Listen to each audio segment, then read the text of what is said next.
Buenas noches, señoras y señores. Bienvenidos. ¿Qué tal? ¿Cómo están? Es martes, es día 12 de junio. Ya hemos perdido la cuenta de cuántos días llevan los mineros en huelga, pero el asunto va camino de recrudecerse y de forma cada vez más dura. Hoy hemos asistido a auténticas batallas campales.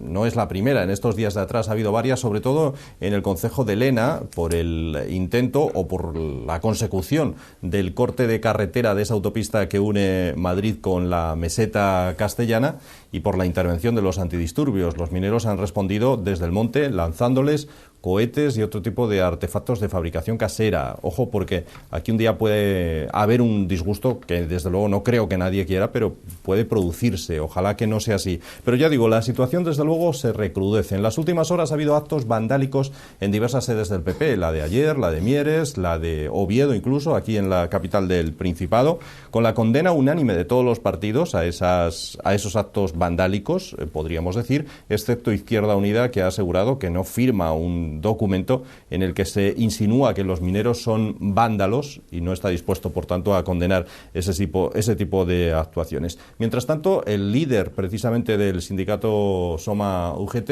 José Ángel Fernández Villa, ha dicho hoy que también a él le han rayado el coche y no por eso hace lecturas políticas de ello. En fin, así están las cosas en vísperas de una huelga que se va a producir en las cuencas mineras y que promete ser absolutamente completa el próximo día 18, el próximo lunes. Vamos a presentarles a nuestros invitados para hablar de estos y de otros asuntos, que hay muchos, desde luego, hay mucha tela que cortar en este día. Roberto Roces, ¿qué tal? ¿Cómo estás? Bien, bien. Y si la Unión Europea viniese a rescatarme, estaría mucho mejor. Yo también, ¿eh? ¿Tú crees que merece la pena que venga a rescatarte? No sé. Con no pagarles. Ya. Como va a hacer España. Va a llegar un momento en que España no va a tener igual que Grecia. Va a haber una quita, seguramente. No habrá más remedio. Sí, no hay dinero para pagar el próximo crédito.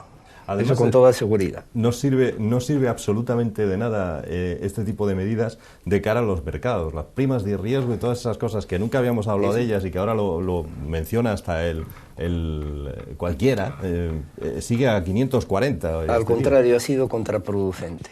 Porque saben perfectamente que con el programa de austeridad que está llevando adelante el gobierno de Rajoy, pues nunca habrá menos recaudación de impuestos, más paro, etcétera, etcétera. Va a ser muy difícil de que España pueda devolver el crédito y sobre todo reducir el déficit del presupuesto del Estado a los niveles del 3%, una expresión mínima, y en el plazo que le señala la Unión Europea.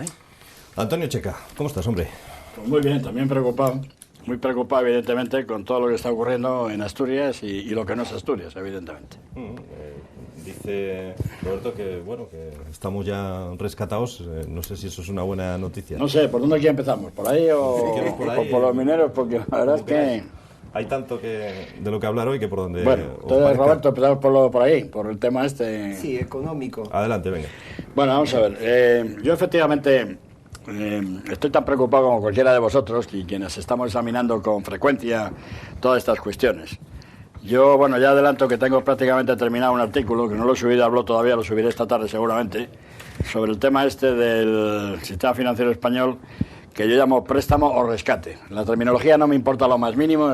Como siempre, en estupideces esas nos perdemos. O que ahora Durão Barroso haya dicho que no, que él fue, y entonces ya la gran noticia del mundo. ¿Qué me importa a mí que fuera Rajoy o fuera él el que lo hiciera o los demás, no? Por eso la terminología tampoco. Yo pongo las dos para que no se moleste nadie, porque lo importante es realmente el contenido. Y, hombre, yo quiero verlo, intento verlo al menos de una forma más positiva. Porque si no, como digo en el artículo al final del todo es cuando digo que si este proceso de saneamiento financiero y el resto de las reformas también emprendidas, la laboral y demás, si no es adecuado y no se puede, yo lo que me pregunto es que ¿qué nos queda? ¿Qué es lo que hacemos? Porque no tengo ganas que pase como va a pasar en Grecia, que volvamos a la vida espartana, que nos salgamos del euro y que volvamos de alguna forma al trueque, ¿no? A cambiar gallinas por carbón, no sé. Porque es que no acabo de verle una solución. Entonces yo pienso que el otro día, cuando el sábado por la tarde el ministro Guindos, a pesar de que había partido, no era España, pero en fin, a pesar de que había fútbol, salió y empezó a contar esta historia, pues a mí aparentemente me pareció bastante razonable lo que decía, ¿no? que conste que, como siempre, yo lo estoy viendo desde un punto de vista independiente. Ya sé que rápidamente la partitocracia pues se va por un lado, se va por el otro, según quién es el que sale. Escuchar a Rubalcaba me desagrada extraordinariamente. Una persona que ha estado 8 años ahí, que han dejado esta herencia tan lamentable y desastrosa, ya lo digo aquí además, ¿no? Que cuando en el 2008 ocurren estas cosas, en fin, cuando empieza a verse la crisis financiera y demás, pues un señor que se llamaba Zapatero es cuando decía exactamente esas ocurrencias de que España es la que más partidos gana, la que más goles mete y la que menos goles recibe en la Champions League de las grandes economías del mundo. Decía este caballero en el 2008, cuando estábamos así, ¿no? Y que España tenía el sistema financiero más sólido del mundo. No preocupar a los españoles, que tenemos, esto es lo que decía este caballero, que ahora está con 2 sueldos, con 2 trabajos, que da conferencias, que no sé quién les da, y que, como digo aquí, espero que lo pongan en su memoria. Pero en fin, yendo exactamente a lo de la línea de crédito, para comentarlo un poco, hombre, yo pienso que la solicitud era absolutamente necesaria, porque España, dado el nivel de la prima de riesgo al que hemos llegado, no puede continuar, por lo menos a medio plazo, financiándose de esta manera. Y entonces ha atendido, además a un requerimiento que la verdad es que, bueno, yo digo lo que vi, que no solamente es que todos los ministros del Eurogrupo, es decir, todos los ministros de Economía y Finanzas, estuvieron todos de acuerdo en hacer este rescate o este préstamo a España, entre ellos el alemán, naturalmente porque sí, le diría a Merkel que lo hiciera. También lo dijo Obama el día anterior o 2 días, también diciendo que a España había que ayudarla. Lo dijo también la señora Lagarde, la delegada del Fondo Monetario Internacional. Lo dijo Durão Barroso, que también es verdad, que lo dijo personalmente en esto. Es decir, que estaban todos de acuerdo en que esto llegara a España. Y claro, el darle una línea de crédito, aunque sea de un máximo, pero bueno, de 100.000 millones de euros, esto es una barbaridad de dinero, es una cantidad de esas que decía el ministro que, bueno, podría ser un colchón de seguridad. Bueno, es una cantidad de dinero verdaderamente impresionante. Naturalmente las condiciones serán mejores que las del mercado. Algo mejores, tampoco es que avance mucho, porque en 3-4%, bueno, pero serán un poco mejores. Y luego lo que más explicaba Guindos, y yo termino ya para que mi amigo Roberto continúe o empiece con ello, lo que más es si el tema esto realmente se va a computar como deuda, es decir, como déficit en su momento por los intereses que se paguen, o si realmente, que ya lo tenemos bastante mal el déficit, o si realmente no va a afectar realmente al Estado español. Claro, él decía que no, porque esto es un préstamo que se va a hacer desde la institución financiera, que es el plan de estabilidad financiera, como se llame, se va a hacer al FROB español, y lo van a hacer directamente porque no se puede hacer directamente a las instituciones financieras. Consecuentemente, es verdad que España va a ser el garante, puesto que es el que lo pide, la garantía es suya, si no se devolviera el préstamo, España como tal, y todos tendríamos que hacerlo, pero debemos de esperar que esto pueda valer para que no sea así, y por lo tanto el déficit no cargue sobre ello. Sí, voy a empezar por lo último. Vamos a ver, no se sabe la cuantía del rescate o del préstamo. Sí, me faltan las 2 auditorías. La Unión Europea dijo que estaría dispuesta a prestar hasta 100.000 millones de euros, que son 16 billones de las antiguas pesetas. Algo casi, bueno, me parece que dobla el presupuesto de la Seguridad Social. Es algo increíble. Vamos a ver, ¿por qué se le da ahora? Empezamos por Rajoy. Yo no veo ninguna diferencia entre Rajoy y Zapatero. Rajoy prometió lo contrario de lo que hizo. También dijo que los bancos era lo mejor que teníamos en España y lo mejorcito del mundo. Y no hablemos de la promesa de no subir impuestos, no tocar la seguridad social, ni la educación, y sobre todo que no iba a subir el IVA. El 1 de septiembre el IVA va a subir. Bien, yo no veo ninguna diferencia entre Rajoy y Zapatero. En cuanto al préstamo que va a recibir España, o el rescate que va a recibir España, la Europa estaba obligada aquí ahora, porque si el gobierno que va a salir de las próximas elecciones en Grecia decide salir del euro, que es lo mejor que pueden hacer, recobran la soberanía monetaria, hay una devaluación de la vivienda, aumenta el número de turistas, aumenta el número de inversiones en el extranjero, ya que la mano de obra va a resultar más barata, etcétera, etcétera. Si el gobierno griego decide salir del euro, había que rescatar a España a toda la velocidad. Prueba de lo cual es que el euro está a punto de romperse, de caer. Mire las declaraciones que hizo la gerente del Fondo Monetario Internacional. Yo siempre dije aquí que al euro le queda muy poco tiempo, porque una moneda, no puede haber una unidad monetaria como nos la han impuesto con el euro, sin una unidad política, sin hacer un Estado federal como los Estados Unidos, donde el presupuesto de cada Estado es controlado por una autoridad central, lo cual no se hizo. Vamos a ver, Zapatero heredó la herencia de Aznar, que nos ha metido en el euro sin ningún tipo de reflexión como la que yo acabo de hacer. Numerosos economistas de lo más prestigioso del mundo han tirado las manos a la cabeza cuando vieron que se creaba una moneda única, es decir, una unión monetaria, sin tener una unión política. Y esa situación la heredó Zapatero. Y yo nunca he defendido a Zapatero porque su gestión ha sido muy nefasta, sobre todo no reconociendo que estábamos en crisis. Y eso posiblemente agravó un poquitín la situación. Pero heredó la moneda en el euro, que no solamente ha bajado el nivel adquisitivo de las familias, sino de los propios estados, y también heredó la economía basada en el ladrillo. Prueba de lo cual es que si en España falla el ladrillo, pues tenemos un 24% de paro. El euro, yo lo dije aquí varias veces, esta señora piensa que hay que tomar decisiones rápidamente, si no el euro no dura más de 3 meses. Yo ya lo vengo diciendo en esta casa desde hace tiempo. El euro no tiene futuro. Y si a España le dieron el crédito rápidamente, o el rescate rápidamente, fue debido a que Grecia tiene elecciones el próximo domingo y puede resultar un gobierno que se salga del euro. Y hay que reforzar, para que esto no cunda ejemplo en otros estados, hay que reforzar a España y a Italia, que son 2 peces gordos en Europa. En cuanto a la deuda, si se va a computar la cuantía del rescate, que insisto, no lo sabemos todavía, la cuantía que va a resultar, si se va a computar o no dentro del déficit, respuesta sí. Sobre todo la cuantía del préstamo de rescate se va a contar dentro del déficit del presupuesto, por cuanto que impide el rescate o el préstamo es España, no son los bancos. Y va al chiringuito que montó Zapatero, el FRON o el FRO, como se llame, que luego se lo da a los bancos. Lo que hay duda, es decir, que la cuantía, pongamos de 100.000 euros, se va a sumar al déficit, y hay que tomar medidas mucho más severas que las que ha tomado últimamente Rajoy para luchar contra esa adición que viene a sumarse al presupuesto. En cuanto a los intereses, que se estiman en 3.000 millones de pesetas, poco importa, ahí hay duda de que si se van a sumar al déficit o no. Hay duda, pero poco importa, es una cuestión de contabilidad. Se van de ver los 3.000 euros de todas maneras. En realidad forman parte también del déficit. Bien, el problema que hay es que hay total obscuridad. Se ha cantado a los 4 vientos el rescate o el préstamo que nos va a hacer la Unión Europea, pero sin decir el contenido, las condiciones. Y naturalmente Rajoy y su ministro de Hacienda y de Economía saben las condiciones y no lo han notificado a los españoles. Y en todo caso no se lo han notificado a los representantes que tenemos en las Cortes.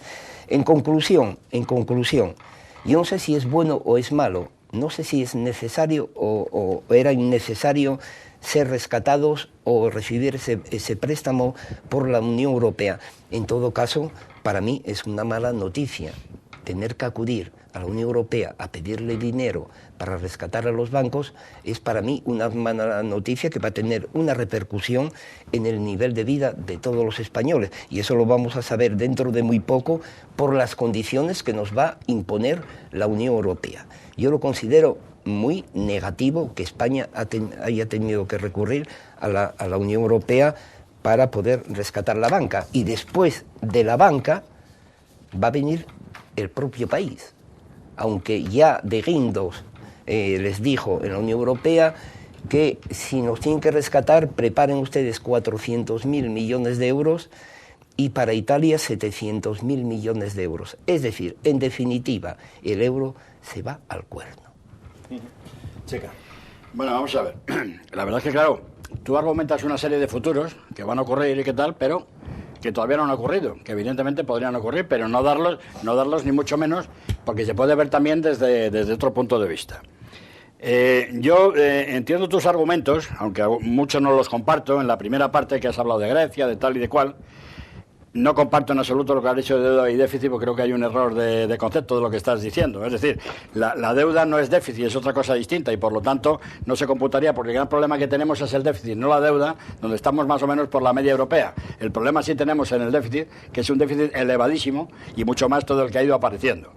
Y si quieres empiezo por ahí. Precisamente estoy diciendo que, claro, si esa deuda se computaría como tal por parte del Estado español, nos podríamos poner en unas cantidades ya del 90 o casi del 100% del PIB, cuando ahora estamos en torno al 70%, que es bastante razonable. La deuda, que es distinto al déficit, que el déficit es a corto plazo y en el déficit sí que estamos mal. Es decir, si el sistema financiero, que al final es finalista, es el que va a recibir el dinero, y no son capaces de sacar adelante ese sistema financiero y pagar la deuda y los intereses de la misma, es decir, lo que iría sobre el déficit, pues evidentemente lo tendría que asumir el Estado español. Yo no me atrevo tampoco a decirlo, vamos a ser un poco positivos y decir, bueno, vamos a esperar a ver lo que pasa en cuanto a este tema. Aparte de que el déficit, como bien dices, desde el punto de vista de la contabilidad, también podría la propia Unión Europea, digamos, excluir un poco a España en el sentido de decir, bueno, esta parte del déficit del sistema financiero no lo computen como déficit tal, sino como un déficit primario, que se llama. El déficit primario es sin tener en cuenta los intereses. No, pero es que creo que hay mucha confusión con deuda y déficit. Lo primero, hay que conocer el concepto y además no decir que lo va a pagar España seguro y lo demás. Y en el tema de Grecia y demás, claro, esto es darle la vuelta a tantas cosas como hemos hablado. Yo ya no me meto a entrar a juzgar ni a Rajoy ni a Zapatero. Zapatero ya está más que juzgado y Rajoy, pues bueno, anda como anda por el momento, ¿no? Salir del euro, no sé cuántos. Hombre, habrá habido economistas que dijeron España entró en el euro. Yo he oído a cantidad de economistas muy importantes que al revés, que el salir del euro sería una verdadera tragedia. No, salir. Bueno, salir ahora del euro, ya lo de la entrada en el momento en que España entró en el euro. Porque evidentemente, y es verdad que ya lo he reflejado también en un párrafo aquí, en las conclusiones de este artículo, en el que digo una cosa que es verdad, que están trabajando en la Unión Europea mucho sobre ello. ¿Por qué? Porque se han dado cuenta de que solamente la unión monetaria, tener moneda única, no sirve para nada como nos está ocurriendo en este momento. Y que por lo tanto haría falta una unión. Ya no me refiero al tema federalista que tú aludías, es verdad. La unión política federal de los Estados Unidos de Europa. Ya no me refiero ni siquiera a eso, sino solamente a una unión monetaria, bancaria y fiscal. Es decir, que los presupuestos se hicieran conjuntamente, se controlaran todos, etcétera, etcétera. Eso sería importante. Porque claro, estamos en una gran desventaja en relación con el Banco de Inglaterra, por ejemplo, porque, ojo, de todos los 27 países de la Unión Europea, salvo 3 o 4, todos están en el euro. Luego, entonces, bueno, ¿son más tontos los veintitantos que los otros? No lo sé, bueno, tal. Pero pero evidentemente fueron distintas. Y es verdad que estamos en peores condiciones que puede estar el Banco de Inglaterra, que puede estar la Reserva Federal Americana, en el sentido de que no podemos depreciar la moneda, porque o todos son ninguno y no se puede depreciar la moneda, eso por un lado, y no podemos tampoco la emisión de billetes, etcétera, que eso sí que les está beneficiando, bueno, hasta cierto punto les puede estar beneficiando a ellos, ¿no? Y, bueno, pues para terminar sobre este tema, dices, claro, el salirse del euro en estos momentos, yo ya no voy a hablar de España, voy a hablar de las elecciones de Grecia que son el día 17, el domingo, este mismo domingo. Vamos a ver lo que pasa. Te voy a decir una cosa, si ganan los partidos tradicionales, intentarán seguir en el euro todo lo que puedan. Eso no me cabe la menor duda. Ahora, lo de Grecia lo veo muy mal, porque ha sido el chollo padre. Ya van 2 rescates, 2, que no es broma. Y han tenido que negociar las condiciones con una quita hasta el 70 o el 80, que yo pensaba como individuo, digo, voy a hacer lo mismo y a ver si luego de lo que debo me quitan el 80 y le pago solo el 20. Sería maravilloso. Claro, con esas 2 quitas, que en las que llevan, lo veo. Pero si ganan los partidos tradicionales, seguirán intentando moverse. El problema de Grecia es que se están polarizando las fuerzas políticas, vamos, o los votos, y están llegando a la extrema derecha y a la extrema izquierda. Y ahí es donde veremos cuál es la salida, aparte de política, la que podría tener el euro. Sí. Que es lo que en España de momento, bueno, estamos en otra línea. Vamos a ver, una persona cuando va a pedir un crédito a un banco no solamente tiene que pagar el principal, pero también los intereses. Y que, insisto una vez más, y no lo digo yo, lo dicen economistas, la deuda, el préstamo que van a hacer, el rescate, la cuantía, se va a juntar a la deuda que tiene el Estado español a través del déficit y se va a tener que reducir al 3%, la suma de ambos se va a tener que reducir al 3%. Lo que queda en el aire es saber si, desde el punto de vista contable, que también lo va a tener que pagar, es que si los intereses, que son aproximadamente $500 millón de pesetas, es decir, 3.000 millones de euros, se van a contabilizar también como deuda o bien no se van a contabilizar. De todas maneras, lo hay que pagar. Es como cuando una familia va a pedir un crédito a un banco, no solamente tiene que pagar el crédito, la cuantía principal, sino al mismo tiempo los intereses. Y a mí me parece totalmente ridículo que no se contabilicen los 3.000 millones en la deuda, lo grave es que nos van a imponer, porque eso no lo conocemos. ¿Cuáles son las condiciones? Y hay obscurantismo por parte del gobierno de Rajoy. No ha dicho cuáles son las condiciones que nos impone la Unión Europea para darnos ese rescate o ese préstamo. Lo gordo viene ahí, es lo que vamos a saber. Y España es un país que tiene un 24% de paro oficial. Ya sabemos que hay un fraude contable de un 20% en cuanto al paro real. Bien, España no está... Grecia tiene un 17% de paro. Grecia. España tiene un 24%. España ya no está para más austeridad, para más medidas draconianas como las que nos van a imponer ahora la Unión Europea, porque el paro llegaría a un 30%. Si no, prueba de ello. Insisto una vez más, para mí, el rescate que fue impuesto por la Unión Europea, contrariamente a lo que dice Rajoy, el propio presidente de la Comisión Europea acaba de decirlo, que fue el que aconsejó a Rajoy acudir a ese préstamo con una terminología diplomática, es decir, el que fue la Unión Europea la que hizo presiones a España y no como dijo Rajoy el otro día, que fue el que hizo presiones, lo acaba de decir Barroso, el presidente de la Unión Europea. Para mí ese préstamo significa que España va muy mal, prueba de lo cual ahí tenemos un dato objetivo, el mercado internacional. Tenemos la prima de riesgo que ha vuelto a sobrepasar los 500 puntos.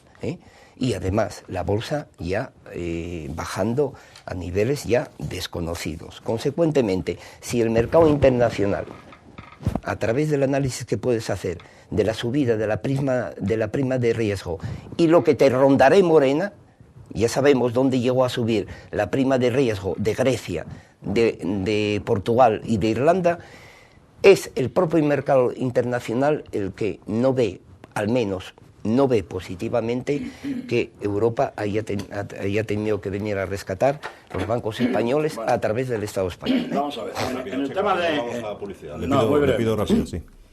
En el tema de la prima de riesgo, igual que hay economistas que están de acuerdo, otros no, en el prima de riesgo no hay ningún economista que entienda muy bien qué es lo que ha podido pasar, al menos los primeros días, ¿no? Después de la noticia verdaderamente interesante en los momentos actuales. Es verdad que el mercado probablemente está esperando a ver lo que pasa con Grecia, porque el mercado cada vez se fía menos de Europa, por decirlo de alguna manera. Eso por un lado. Vuelvo a insistirte, perdona, en el tema de la deuda del déficit. No es cierto. Tú puedes ir a pedir un préstamo al banco y naturalmente como tú eres quien lo pide, tú eres quien tendrás que devolver el préstamo y los intereses, cierto. Pero si tú tienes un tío multimillonario detrás de ti, pues él te va a ir dando la deuda y te va a ir pagando los intereses. Porque esto va realmente al sistema financiero. Por lo tanto, si el sistema financiero fuera capaz de hacerse cargo de ello, que claro, aquí nace la duda, tú dices que no, yo digo que a lo mejor, pues entonces no haría falta ni cargar con la deuda, que se pondría muy alta, ni tampoco con el déficit. Con independencia, insisto, de que la Unión Europea, viendo esto, ya de hecho le está intentando dar a España una moratoria de un año más para llegar a lo del 3%. Se lo dio. Bueno, condiciones de las que hablan. Efectivamente, no sé si las conocen, de momento no las han dicho con claridad, pero las condiciones ya poco a poco van saliendo. Y va a ser un 3 o un 4% de tipo de interés, cuando se está pagando más o menos al 6,5, ya casi al 7. Hoy estábamos en el 6,67. Van a ser a un plazo de como mínimo 10 años, como mínimo, con los cuales, bueno, pues más o menos lo de mercado. Y luego además es que las condiciones, otras distintas, de dureza en cuanto a reestructuraciones, se van a hacer al sistema financiero, no al resto de la economía global. No te van a decir, usted tiene que subir el IVA, usted tiene que no sé qué. No te van a decir nada de eso. Estoy hablando de lo que dice el gobierno español. Uy. Que pero claro, yo no puedo tampoco contar cosas que todavía no están demostradas. Que no solamente dice el gobierno español. ¿Quién crea Rajoy? Lo dicen además... ¿Quién crea Rajoy? Que lo dice, pero bueno, si no es que creas o no creas, lo dice el gobierno español y lo está diciendo la Unión Europea, lo está diciendo, Barroso, lo están diciendo los demás, que estas van a ser las condiciones. No puedo creerme otra cosa. Ahora, si realmente llega la Unión Europea y además de las condiciones del sistema financiero, que van a ser muy duras, porque van a ser tremendas, bueno, y lo que puede salir y esperarse de ahí. Por eso ha venido la rapidez de tener que hacer este tema. Si además de eso nos están también engañando y resulta que van a decir, ustedes tienen que subir el IVA, ustedes la edad de jubilación no sé cuánto, ustedes tal, bueno, pues entonces que estoy de acuerdo. Pero yo mientras no vea esas cosas, tengo que tener un poco por lo menos de confianza y poder creer en algo. No ya digo en mi gobierno porque... Y en cuanto a la creación de empleo, como tú dices, es verdad. ¿Cómo es posible que un país como España estemos en el más del doble de la Unión Europea? Pero no ahora. Hemos estado toda la vida igual. Siempre. ¿Qué ha pasado aquí realmente con el método productivo? También lo digo en el artículo, que evidentemente estamos entre el ladrillo, la construcción, entre el modelo, en fin, con el turismo, que nos viene muy bien, pero bueno, es un tipo de modelo también, lo de la construcción y el consumo, que es verdad que el gobierno anterior lo incrementó demasiado para lo que fuera. Consecuentemente tenemos una debilidad de modelo productivo que nos está produciendo una cosa de estas. Preferiría estar en Letonia o bueno, algún país, Lituania, algún país de estos, donde evidentemente no nos quede esto. Vamos a ver lo que pasa. Porque claro, para crear empleo hay que crear empleo productivo. Yo estoy viendo al señor Hollande, que lo estoy viendo muy seguidamente, al nuevo presidente de Francia, que ya ha dicho que va a aumentar así como en 7 o 8 mil los funcionarios públicos. Bueno, pues muy bien, auméntelos usted. También ha vuelto a bajar la edad de jubilación, que la había subido Sarkozy a 62, él la ha bajado a 60. Que siga realmente por esas recetas y ya veremos a ver a dónde llega el tema francés. No, evidentemente que simplemente para terminar, tú decides, posiblemente digamos que Hollande, el presidente de la República Francesa, lo que va, bueno, intenta paliar artificialmente el paro que tiene Francia, que es de un 8%, es de un 8% el paro. Alemania tiene un 5%. Así, eso no es crear empleo. Aumentar el número de funcionarios, aunque Francia tiene muchos menos funcionarios que España en relación con los habitantes. Yo pienso, no lo sé, no se conoce todavía, digamos, el programa económico del presidente de la República Francesa y sobre todo lo que él va a intentar imponer en la Unión Europea. Pero eso no es una vía para crear empleo. Yo no estoy de acuerdo de que se aumente el número de funcionarios porque la administración pública francesa está funcionando bien sin ese número de funcionarios. Lo que él intenta es dar un salario a más gente en Francia, a más parados en Francia, haciéndolos funcionarios. Yo no estoy de acuerdo con eso. Lo que hay que hacer en Francia, como aquí en España, es combinar naturalmente que España tiene que combatir el déficit que tiene. Eso no lo niega nadie, pero no con las medidas de austeridad que está haciendo, porque es la pescadilla que se muerde la cola. Más austeridad hay, más hay cierre de empresas y consecuentemente más paro y finalmente menos recaudación para el Estado. Lo que hay que combinar es una política suave de austeridad con políticas de crecimiento económico. Si no, España, sobre todo en España, cuando lleguemos al 30% de paro en España, e insisto, vamos a ver las medidas que nos va a imponer la Unión Europea. Y la Unión Europea nos quiere hacer subir de 2 puntos el IVA, es decir, imponernos un IVA, un incremento del IVA que va a reducir todavía más el consumo, que ya está a niveles mínimos. La Unión Europea como la única medida que se conoce como imposición de la Unión Europea por el momento, debido al préstamo al rescate que nos hace, es subir para el 1 de septiembre el IVA del 18 al 20%, lo que va todavía a reducir mucho más el consumo. Bueno, pero eso es como un oráculo. Tú dices, bueno, pues va a subir al 20. ¿Y dónde? Bueno, a lo mejor lo suben. No es un oráculo. No, pero bueno, pero eso no, sí es un oráculo, dice 18 al 20. ¿Y dónde se demuestra? A lo mejor lo hacen, ¿no? Evidentemente. No, es que o al 21. Bueno, es que lo van a hacer. Bueno, pero sí, pues si siguen haciéndolo, pues seguirán. Yo de momento no puedo fiarme. Y solamente en 30 segundos decirte lo siguiente. Las empresas están cerrando sobre todo por la falta de crédito. Tú sabes que para las empresas es fundamental el crédito. Y en la situación en la que digo del crédito en principio. Porque si tuvieran crédito podrían seguir su funcionamiento. Y tienen problemas de productividad, porque esto es un cachondeo total. Por eso digo lo del 24%, que nadie se explica por qué en España tenemos esto. Pues sí, porque la productividad es la que es, o sea, y no sé qué. Porque tienen cantidad de liberados sindicales que se están pagando, pero a montones. Que ya estaban hablando en la huelga de transporte, oiga, no queremos liberados sindicales, págaselos ustedes, por ejemplo. Que son temas estos de esta cuestión. La movilidad funcional y geográfica, todo lo que más o menos contempla el nuevo plan. Por eso es por lo que están fallando las empresas por lo que están cerrando. Pero sobre todo el crédito, que es el que también, y según el ministro, yo me refiero a sus palabras. Si tú dices que miente, pues mentirá. Yo me refiero a ella. Oiga, este crédito va a venir con un colchón de gran seguridad, los 10.000 millones, porque además la banca empezará a dar también créditos, que es su misión. Que evidentemente, ya lo sé, vamos a esperar a las dos auditorías, que junto con la del Fondo Monetario, la auditoría del Fondo Monetario Internacional habla de unos 40.000 millones de necesidad para la banca. Sí. Y estamos hablando de 100.000. ¿Qué es lo que ha pasado? ¿Por qué se hablan de esas cantidades? Vamos a esperar a las dos auditorías cuando surjan. Sabremos aproximadamente, porque tampoco se va a saber todo, pero bueno, pues si están en torno a los 40, 50.000 millones, todavía quedará un colchón de 50.000 millones que evidentemente la banca debería de andar con sus créditos y verdaderamente prestarlos y poder reactivar la economía y en definitiva el crecimiento. Pero así es como se crea crecimiento, no creando funcionarios o bajando la edad de jubilación y demás, pero bueno, así no se crea totalmente, nada. Empleo productivo totalmente. Totalmente claro. Contigo. Pero yo no me creo, y ya termino, no me creo que la banca destine gran parte de ese dinero que va a recibir a través del Estado español, de la Unión Europea, a dar créditos a la gente. La banca va a sus propios intereses. Y la banca lo que va a hacer con ese dinero es comprar deuda portuguesa, deuda irlandesa, y veremos si va a comprar también deuda griega, si griega después de las elecciones decide quedar en el marco del euro, en la zona del euro. La banca ya recibió dinero por parte de Zapatero, mucho dinero, 70.000 millones de euros. Y ese banco, ese dinero, iba ya destinado al crédito de las empresas y de las... Recordemos, el FRON es un chiringuito que creó, pero no lo hicieron.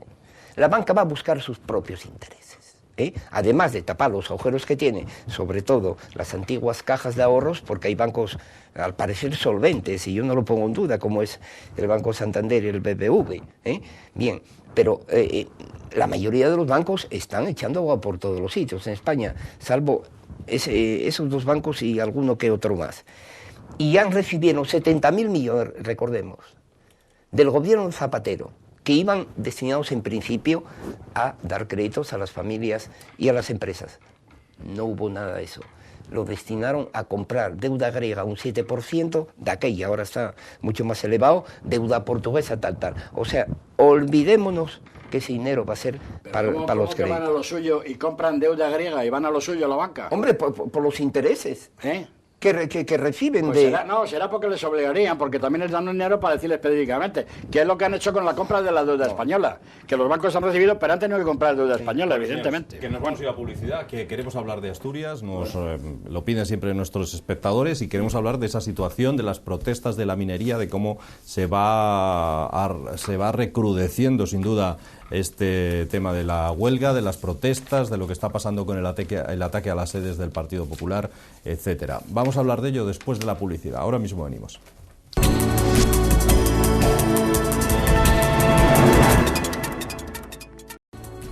Aquí estamos de nuevo con ustedes. Se lo decíamos antes de marcharnos, e incluso en el inicio de este debate público, les dábamos esas últimas noticias con la batalla campal, decíamos, que se produce en los alrededores de la autopista que une la Meseta con Asturias, o Asturias con León, dicho de otra forma.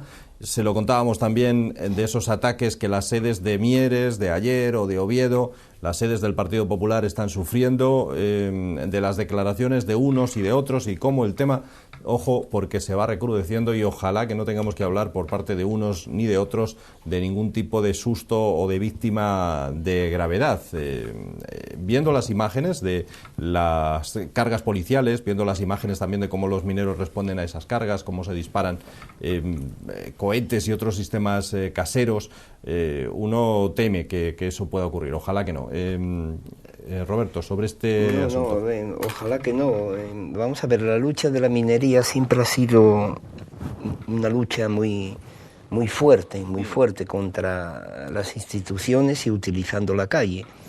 Ya recordemos las luchas bajo Franco mineras, que, Antonio, tú viviste en la Greve y lo sabes. Perdona que te interrumpa, contra instituciones no socialistas, ni comunistas, ni... bueno, muy bien. Hagamos la puntualización, incluso en democracia, incluso en democracia. Yo comparto, en cuanto al fondo, la lucha de los mineros, no en cuanto a la forma tal como nadie la puede compartir. Nadie la puede compartir porque, como tú dices, se puede llegar el momento a lamentar desgracias personales.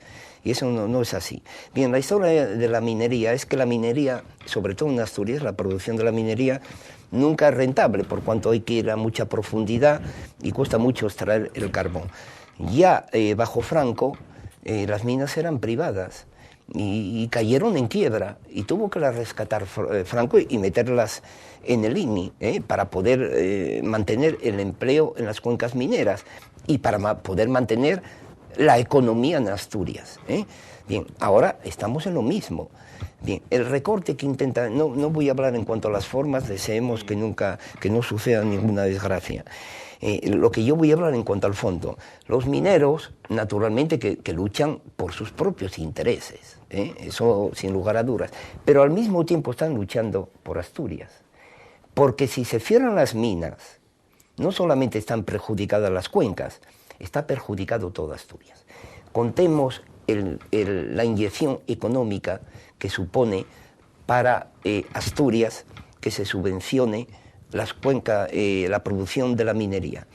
Y calculemos lo que supone para Asturias reducir en un 60%, ya no hablo para las cuencas, para Asturias, reducir en un 60% la subvención o la ayuda del Estado español a la producción del carbón. Bien, eso supone muchos millones que no irán al consumo. Eso supone la pérdida de puestos de trabajo, no solamente los directos, pero sobre todo los indirectos.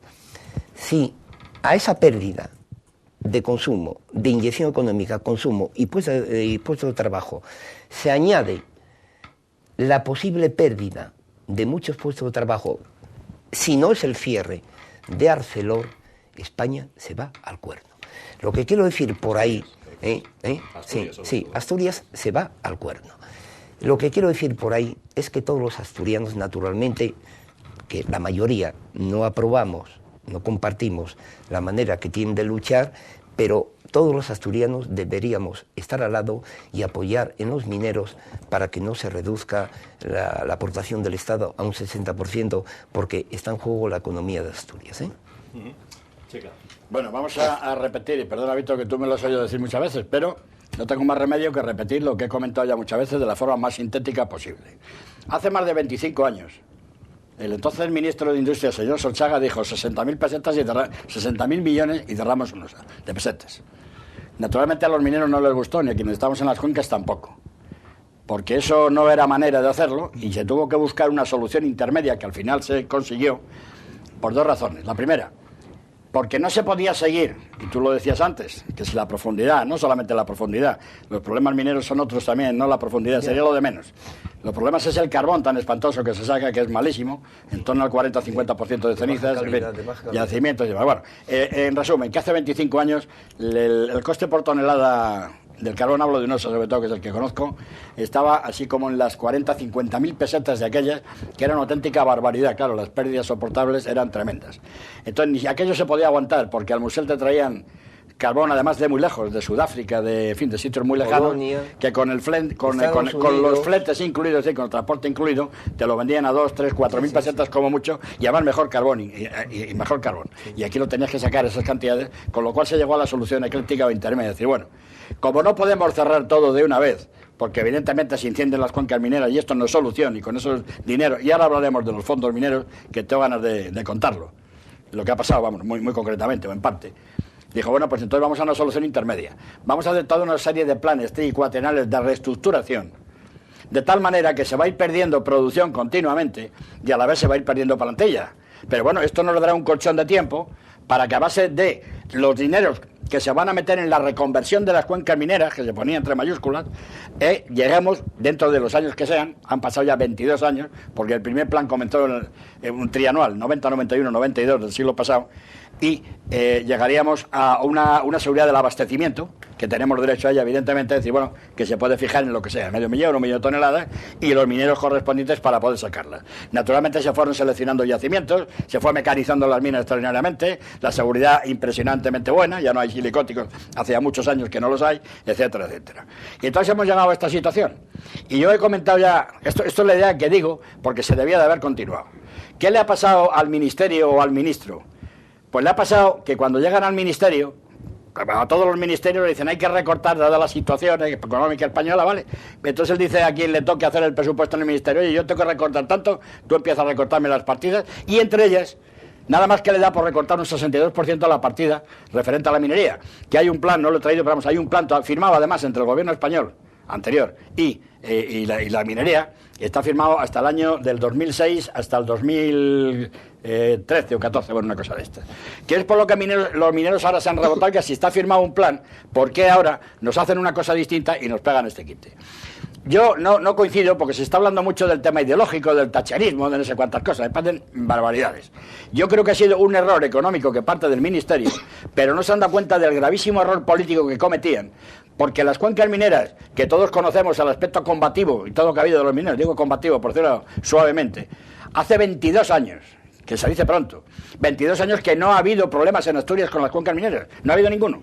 Salvo algún tema puntual de un pozo, pero bueno, eso es normal que lo pueda haber, no ha habido ninguno. Entonces, ¿a qué viene el cometer este error político? Y claro, cuando se han plantado en el tema de no, ya lo hemos dicho, no lo vamos a cambiar, ahora es como a ver cómo lo arreglas.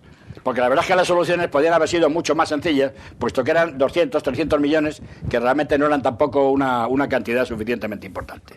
Dicho esto, si es que se puede arreglar de alguna manera, pues negociándolo, como todavía están los presupuestos generales en el Senado, que tienen que volver al Congreso, bueno, todavía están ahí, pues hombre, que algún diputado, ya no digo del PP, porque claro, se han dicho que no sea del PP, bueno, algún diputado de Convergencia y Unión, que son muy amiguetes, son los que ya resuelven, pues que ponga alguna enmienda a este tema, y a lo mejor de alguna manera pudiera llegar a resolverse y solucionar este tema. Este es el aspecto de la posible solución. Ha habido soluciones, que ha estado Isidro Fernández Rozada, con un grupo de diputados, han sacado unas soluciones, que naturalmente no les guste, a mí me parece que tampoco, porque claro, no se trata de buscar una solución por la buena, porque claro, si me vas a sacar los fondos de las reconversiones, pues tampoco sería lo adecuado. Y entonces, y antes de entrar en el tema realmente de de cómo está la cosa tan tensa y todo lo demás, sí, lo que yo sí quiero decir es, y esto lo digo sintiéndolo mucho, he pedido ya que me expliquen, y en la última ya lo dije con claridad, que me expliquen en 22 años la multitud de millones y millones de euros, que no ya de pesetas, que han llegado a Asturias para la reconversión de las cuencas mineras. Y hablo de fondos directamente implicados, como los fondos mineros, y otros que indirectamente le podían tocar, como fondos estructurales, como fondos sociales, como otra serie de fondos. ¿Cuántos empleos fijos se han creado en 22 años no ligados a la minería? ¿Cuántos? Me parece que cero. Y las cifras son exorbitantes del dinero que ha habido. Y además lo han reconocido los sindicatos. Por eso antes, a mí como yo ya estoy en una situación de independencia que me da lo mismo, cuando tú hablabas de que siempre fueron combativos, contra tal, contra cual, el 34, el otro sí, menos, contra cuando haya algún gobierno de izquierdas. Porque todo este tema de los fondos, y más en Asturias concretamente, ha sido gobiernos socialistas los que han estado siempre. Y no han cumplido con los fondos, no los han llevado a cabo, no han hecho nada en las cuencas mineras y han callado como muertos los sindicatos. Y digo esto porque si los fondos mineros, o los fondos en general, que habían llegado para la reconversión de las cuencas, y se hubiera hecho una reconversión, como vimos en sus tiempos, lo saben bien los sindicatos, con aquella asociación para las comarcas mineras, SACOM, que presidía la eurodiputada Ludmila Fernández, socialista por Maseña, una excelente asociación.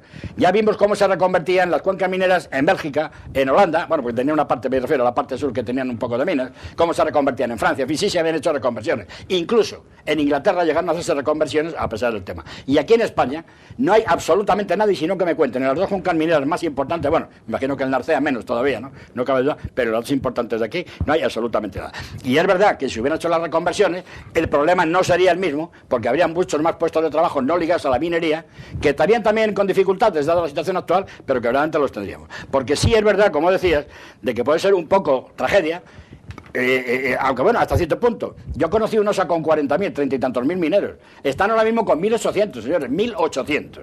Bien es verdad que por cada empleo directo, como es mano de obra extensiva, tienes de 4 a 5 que da entre los indirectos y los inducidos. Y evidentemente, más las familias que hay, como no se ha hecho nada en las cuencas mineras, absolutamente nada, pues nos quedaríamos con ello. Y luego hablamos sobre el tema del otro tema. Lo que quiero responder a Checa y sobre el tema de las formas también, de lo que está ocurriendo en las formas. Evidentemente, no, simplemente decirle, no digas de que los sindicatos y los mineros solo van contra la derecha, no lo digas.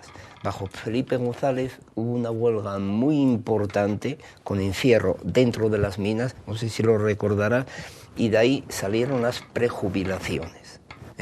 Pero hubo una huelga muy fuerte contra el gobierno socialista, contra el gobierno de Felipe González, recuérdalo, que fue donde salieron las prejubilaciones, recuérdalo. Y por otra parte, yo estoy de acuerdo contigo en el resto, estoy de acuerdo contigo de que hubo una malísima gestión de los fondos mineros. Bueno, es que hubo un despilfarro y un derroche ahí que con tanta ayuda como se recibió no se creó ningún puesto de trabajo. Cuando vino la Dupont, porque yo llevé ese caso, los expropiados de aquella, fue una lucha algo increíble, hubo la Dupont, hubo un fraude, algo increíble, intentando hacer ver que la Dupont era lo que iba, el inicio de la reconversión en Asturias, que iba a ser un polo de atracción para otras industrias y que era una ocasión para cerrar las minas, lo cual fue un fraude total porque la Dupont no tiene más de 200 puestos de trabajo y nos ha costado un riñón, no solamente el terreno, sino las subvenciones. Evidentemente no se aprovechó, no somos alemanes, no se aprovechó todo el dinero que hemos recibido en concepto de minería para crear una industria alternativa a la minería, y ahí te doy totalmente la razón, pero insisto una vez más, hubo una huelga muy dura por parte de los sindicatos y de los mineros contra el gobierno de Felipe González. Perdona, eso te voy a contestar. Es verdad que como toda regla siempre hay una excepción, y es cierto que en aquel momento se encerraron las ejecutivas del SOME de comisiones en el famoso Pozo Barredo. Eso lo viví porque yo estaba todavía en activo. Sí. Es cierto. Pero claro, es una excepción tan excepcional porque si a ti lo que quieren es como fusilarte en términos laborales, pues claro, te pondrás al gobierno que sea, digo yo, porque claro, es lo que pasaba. Porque lo que querían era, señores, cerrar las minas total a cal y canto. En un mes, 3 meses, 6 meses. Y decir, pongo un dinero que ya veríamos a ver cómo aparecía, porque esto además habían avisado los sindicatos británicos, que ya conocían el tema, dijeron, si van a poner dinero que lo pongan por delante, no esperar a que luego lo den, por ejemplo. Pero es que claro, esto era realmente dejarte a ti y a todas con mineras cuando todavía había mucho trabajo, entonces claro, te ponías contra Felipe o contra quien fuera. Por eso digo el Lazio, porque en los demás casos, en todo este tiempo digo de los fondos mineros, yo no les he oído abrir la boca, pero es que no le he oído a la oposición tampoco. Porque mira que lo tiene fácil también, la verdad es que como aquí yo creo que se vive un mundo que no sé cuál es, mira que lo tiene fácil porque sí que tienen datos y decir esto y plantarlo en los periódicos, decir, estos son los miles de millones, estos son los puestos de trabajo, esto es lo que se ha hecho con las empresas. Y lo podían sacar, y sin embargo no lo sacan absolutamente para nada. Y en el tema de las formas que estabas comentando, evidentemente a mí no es que no me gusten, es que me desagradan extraordinariamente las maneras. Porque una cosa es la huelga, no cabe la menor duda que pueden tener las manifestaciones, pero claro, el tener aislada esta región días y días, indefinidamente, o sea, para siempre, el ver como hoy veía que en un túnel también metían allí no sé qué y incendios y tal, hombre, eso puede ser gravísimo, ¿no? Estas cosas que ya pueden, no sé, llegar a otra cosa. Que Izquierda Unida no lo condene, me parece una barbaridad. Lo que pasa es que, como yo digo, claro, como están en el siglo XIX, Cayolar y compañía, bueno, viven en otro mundo, no viven en ello, porque, hombre, tú podrás decir que los mineros tienen derecho a todo lo que quieras, pero claro, estas cosas no. Esto no se puede decir que si no son unos salvajes, no, si nadie dice que los mineros lo sean, si serán 4 los que lo están haciendo, evidentemente, la mayoría de ellos no lo están. Y hombre, que al pobre Villa le raye en el coche, pues bueno, señor amigo Villa, pues bueno, no lo sé bien. Habrá dado parte al en cuanto a las formas, evidentemente que, salvo los propios mineros, nadie compartimos esa manera de actuar. Yo pienso que no es necesario insistir en más. Pero, ¿qué otra alternativa tienen? La que tú mencionaste anteriormente, de negociar con los partidos para modificar los presupuestos. Que no, hombre, con eso no consiguen nada, Pero es que, y voy a hacerte una pregunta. Si fuese un gobierno socialista el que recortase actualmente, que gobernase en España, y recortase el 60% de la subvención a la minería, ¿tú no crees que los mineros actuarían de la misma manera? Probablemente. Entonces ya no fue una excepción bajo Felipe González. Probablemente. Pero Felipe González quiso hacer lo que quiso hacer pensando que lo hacía bien, porque las reconversiones industriales eran importantes, no nos engañemos, ¿eh? Yo le doy en eso mucho mérito, otra cosa a veces como pueden ser algunas, ¿no? Pero claro, el problema es que el señor presidente, expresidente del gobierno, dilató todo esto y decía a los sindicatos, os necesito, os quiero mucho, todas aquellas cosas, y no tomó medidas ninguna que tenía que haber podido tomar en aquellos momentos. Y no las tomó en absoluto. Le parecía absolutamente, le trajo sin cuidado. Claro que las hubieran tomado. Y vuelvo a decir lo mismo, que la realidad se impone. Lo que no puede Asturias es estar aislada, sine qua non. Llevamos ya, no sé, entre una cosa y otra llevamos 20 días lo menos. Sí, entre una cosa y otra. Esto va a hundir realmente a esta región que ya está bastante hundida. Porque no nos engañemos que estamos viviendo de las demás autonomías. Que aquí hay una población que supera el 25% de jubilados y estamos viviendo con unas muy buenas prejubilaciones. Luego, por lo tanto, hay que decir que sí les tocaría a los mineros actuales unas buenas prejubilaciones, lo que pasa es que se perdía el empleo. ¿Y por qué no lo han intentado de otra manera? Pues no lo sé. Pero no pueden continuar en ese tema porque lo están hundiendo. El tema del transporte, por gente que me ha contado, o sea, realmente que tiene su camión y tal, estaban verdaderamente destrozados. Porque es que, claro, tal como están las circunstancias, entonces no se puede cortar. Ya por no hablar de los trenes que han cortado a Madrid, los 4 trenes, los 3 o los que haya, no sé, que hablen con los partidos políticos, que sigan negociando y a ver si el gobierno se avendría, porque ya digo, yo creo que este Soria, por muy canario que sea, pues bueno, tampoco me parece que sea una persona que vaya en contra de los mineros asturianos. Lo digo porque están con la ideología, el tacharismo que dice Villa. Bueno, él sabe muy bien manejar el idioma y maneja el tacharismo, pero bueno, no, aquí no hay tacharismo ninguno, este hombre se ha equivocado y ha ido a temas económicos y al final ha cometido, a mi juicio, un gravísimo error, que paso tiene, joder, Dirección General de Energía y todas las que tienen ahí, tantos asesores y tanta historia para no enterarse. O los que tiene aquí, haber preguntado al PP asturiano, a ver qué opinaba, y el de León y demás, ¿no? Tú dices que con esa forma de actuar están destruyendo Asturias. Yo voy a plantear de una manera la problemática. ¿Estás de acuerdo que con el recorte del 60% de ayudas a la minería es muy grave económicamente para Asturias, ¿no? ¿Estás de acuerdo, no? Es grave, bien, es grave. Es grave, bien. Que es grave. Entonces voy a hacerte una pregunta. Pero es más grave estar 2 meses... Escucha, voy a hacer otra pregunta. Si los mineros consiguen salvar ese 60% que quiere suprimir y recortar el gobierno de Rajoy, habrán salvado Asturias, ¿no? Si consiguen con la lucha. No, Asturias no. Habrán salvado cualquier minera, no hablemos de Asturias entera, hombre. Me encanta cómo ejerce el papel de abogado. No, ya lo sé, pero bueno, yo no creo que allá en el foro donde te mueven parece mucho una película hombre, no, es que cuentas unas películas, es verdad, ¿no? Si consiguen salvar esa subvención, es beneficioso económicamente para Asturias, ¿no? Que yo he conocido un OSA con 30 y tantos mil mineros, no es tan malo económicamente la forma que están llevando, ¿no? Si consiguen salvar esa subvención, es bueno para Asturias. Pero hay dinero para las prejubilaciones, con lo cual seguirá dinero que se seguirá quedando aquí, etcétera, etcétera. Que no es bueno, evidentemente, pero se ha reducido de 30 y tantos mil puestos de trabajo que había directos, que yo he conocido, y están en 1.800 ahora, en 20 y tantos años. ¿Ha pasado algo a Asturias? Pues no lo sé, habría que hacer las relaciones coste-beneficio, si es que se pudiera, a ver cómo llegaban. E insisto que los fondos mineros, a ver qué pasó con ellos, ¿no? En todo caso, desearle a los mineros que consigan de que el gobierno de España no suprima o reduzca en un 60% la subvención de la minería, porque es bueno para Asturias. Es bueno. La minería, hasta que no hay una industria alternativa, es muy buena para Asturias, económicamente hablando. Estamos hablando de 8.000 puestos de trabajo, de mineros. Entre mineros y gente que trabaja en el exterior. No, entre mineros directos en UNOSA, más 3 veces más de puestos indirectos. Echa la cuenta. Si se suprimen la minería en Asturias. Echa la cuenta. Pero tú echa la cuenta de que hace 22 años había 30 y tantos mil y ahora hay 1.800. ¿Y ha pasado algo en Asturias? ¿Ha pasado algo? Hombre, Asturias ha perdido mucho poder económico. Estábamos la tercera provincia de aquella. Hablo de provincia porque de aquella eran provincias, de Vincere, del latín. Bien, estábamos en la tercera provincia de España. La tercera, ahora estamos, la Unión Europea, los fondos de la Unión Europea vienen para Asturias, porque antes de la ampliación última que hubo en la Unión Europea, éramos de las regiones más pobres de Europa, Antonio, y todo ha sido por la reducción del número de mineros, Antonio.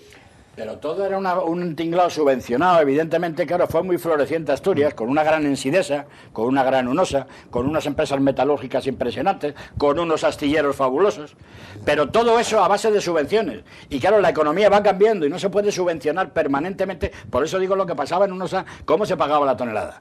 Entonces, si estamos de acuerdo en una cosa, hombre, no hagamos una cierta demagogia para la otra. Es decir, no, lo que pasa es que tenían que haber creado y reconvertido las cuencas mineras con mucho dinero que se ha metido, que eso es completamente distinto. Yo claro. soy consciente de que... Y además, como ya está firmado este plan del carbón, vuelvo a decir, no lo he traído hasta el año no sé qué, firmado por el Ministerio y por los mineros, coño, pero ¿por qué no los dejas tranquilos?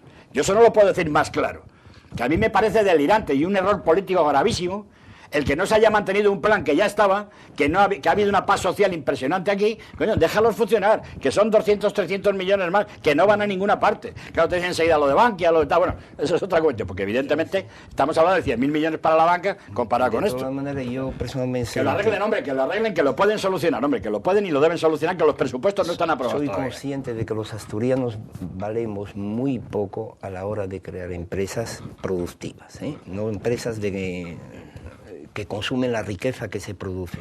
Prueba de lo cual es que el origen de lo que hoy es la siderurgia en Asturias, Arcelor, fue creado por un vasco, Duro Felguera, en la Felguera. Duro, fue por un vasco. Consecuentemente, si fuésemos vascos, evidentemente que ya hubiese habido una alternativa a la mina con industrias, pero desgraciadamente somos asturianos, no sé que es por el hecho de que nos han acostumbrado a vivir de subvenciones, de ayuda del Estado, pero los asturianos nos movemos muy poco y yo veo muy difícil que se pueda encontrar una industria alternativa en creación de puestos de trabajo de riqueza a la minería, que se pueda crear en Asturias. Se han cerrado todas las minas de carbón en Francia, en Bélgica. No todas. Bueno, natural, no se han cerrado, a ver, no se han cerrado las que son rentables, quiero decir todas, las no rentables me estoy refiriendo. Las no rentables se han cerrado todas en Francia, en Bélgica, en Inglaterra, por los motivos de... Y en Alemania ya pasan del tema. No, a ver, te lo digo, en Alemania, que era la gran productora de carbón, y claro, Alemania habla de la Merkel por estos motivos. Bueno, pues el tema de carbón también ellos presionaban y sabéis lo que hacían. Ya pasan del tema cuando son subvencionadas y se van a quedar solamente con carbón de lignito. Antonio, no quieren ya la hulla tampoco. Antonio, y lo han dejado y han hecho reconversiones. En economía política, el concepto de rentabilidad no se puede aplicar a todos los sectores. Si hablamos de rentabilidad, entonces aplícalo a Renfe. Privatízalo y veremos cuánto cuesta un billete de tren. Mira, en Argentina los medios de transporte están todos privatizados. El billete en Buenos Aires es carísimo en los trenes de cercanías y están todos hechos una chatarra. Consecuentemente, para algo ha servido el capital de Marx, porque el liberalismo económico de esos economistas, hay otro liberalismo, que es el liberalismo de la persona humana que estaba en el Capital de Marx. No, pero es para decirte, de ahí vino que la rentabilidad no se puede aplicar a todos los sectores económicos, porque si vamos a la seguridad social, anda, sácale una rentabilidad a la seguridad social. Sácale una rentabilidad a Renfe. Consecuentemente, esa rentabilidad no se puede, Antonio del Alma, no se puede aplicar a todo, pero es que no se puede aplicar. El mundo no camina de esa manera por la globalización, entre otras cosas, porque ahora vienen los chinos, los indios, los brasileños y tal, y este mundo es distinto. Y lo que aquí hemos podido subvencionar en otros tiempos, pues ahora no se puede. Aparte que antes había otra mano dura que funcionaba de otra manera. Si en España se eliminara la mitad de los políticos, como pretende, políticos directos me refiero, porque no te digo nada de los indirectos y los inducidos que juegan alrededor de ellos.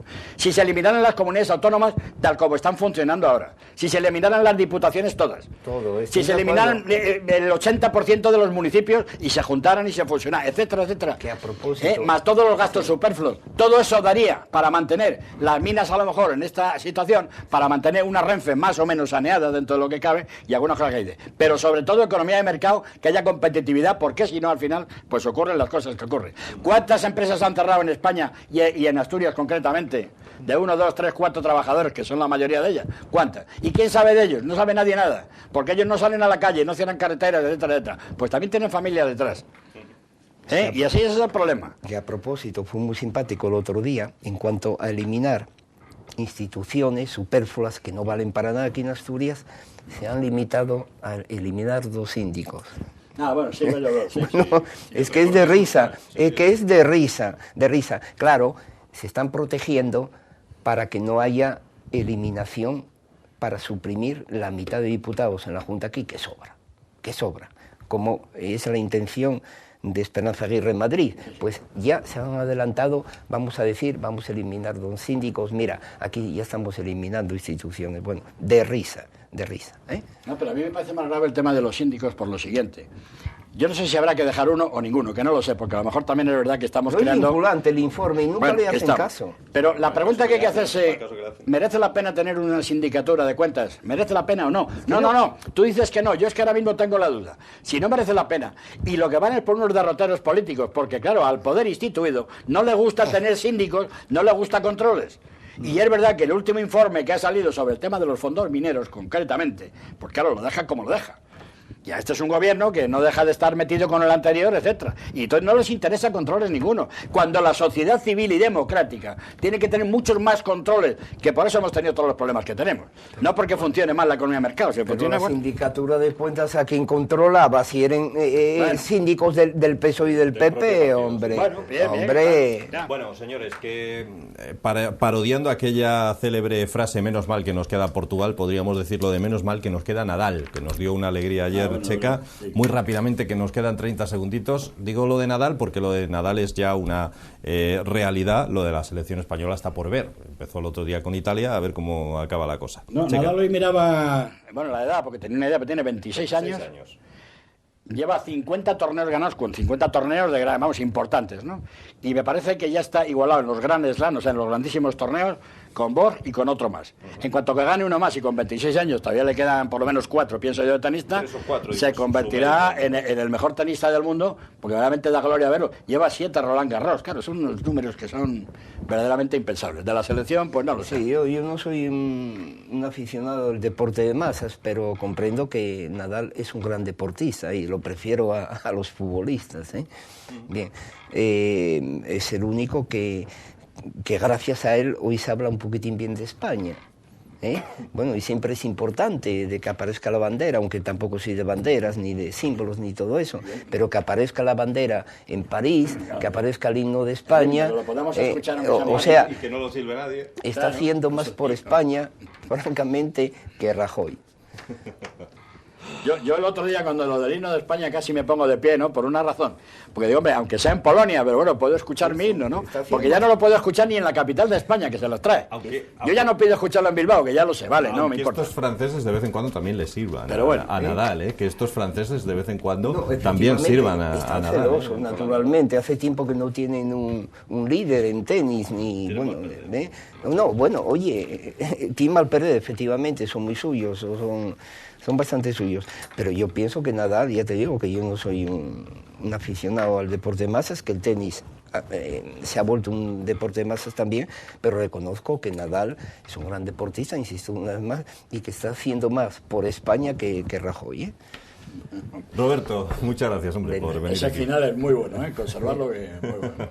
Gracias, Checa, también por estar aquí. Muy bien, gracias a vosotros. Bueno, mañana más, y además, si puede ser, no, es que no puede ser más dispar la cosa. Mañana tenemos a Manuel Ángel González, que es Rodríguez, perdón, que es concejal del Partido Socialista en el Ayuntamiento ovetense, y Joaquín Mastache, que es absolutamente liberal y es un experto en economía. Ambos estarán en la tertulia de mañana, así que les esperamos. Hasta mañana.